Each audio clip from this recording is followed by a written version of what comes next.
What's up guys, my name is Ace, and unfortunately today I've got some bad news. I was meant to be attending CoD NEXT today to live stream Black Ops 7 early for you guys and to answer any questions, do any testing that you wanted me to do, and also provide feedback directly to developers. But unfortunately, as many of you guys have seen on Twitter or X, I was denied entry to the US at the border. So obviously that means I was unable to get there to attend the event. Now I will still live stream the event and just share some of my thoughts and opinions as time goes on. It'll be more of a watch party situation rather than me actually playing the game. So if you still want to hang out with me and watch CoD NEXT alongside me, I will leave a link to my Twitch down below. And I thought I'd clarify why I was denied entry at the border, because a lot of people are jumping to certain conclusions that are not true.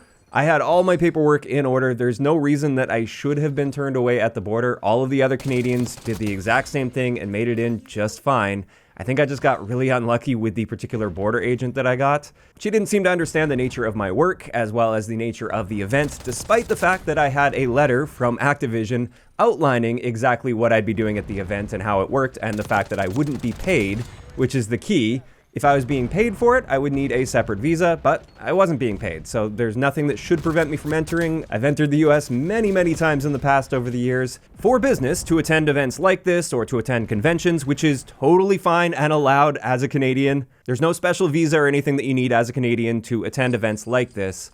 However, I think at least part of the issue here is in the past, I have done consulting work in the US for a video game. That is still under NDA, so I can't tell you which game that was or anything.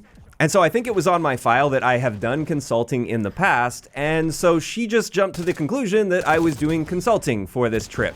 Again, despite the fact that I had a letter from Activision outlining that that's not what's happening, and even with that, and with me insisting that this is not a trip for consulting purposes and I will not be paid, I guess she just wouldn't believe me. She seemed to make her mind up on the situation on the spot, and just totally ignored the letter that I had from the Activision legal team that should have clarified everything just fine. So yeah, like I said, I think I just got unlucky. If I would have got a different border agent, I don't think there would have been any issues whatsoever. Again, like I said, all the other Canadians made it there just fine, and they didn't need any sort of special visa, so yeah, really unfortunate there. Also, of course, I did contact Activision about this, and they tried really hard to get something in order, to get something working to get me there. But with such short notice, it just wasn't possible. So this wasn't a case of Activision not trying hard enough either.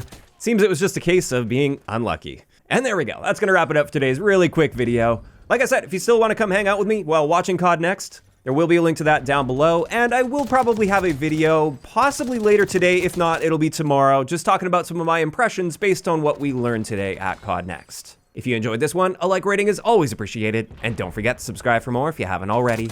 I'll talk to you guys next time.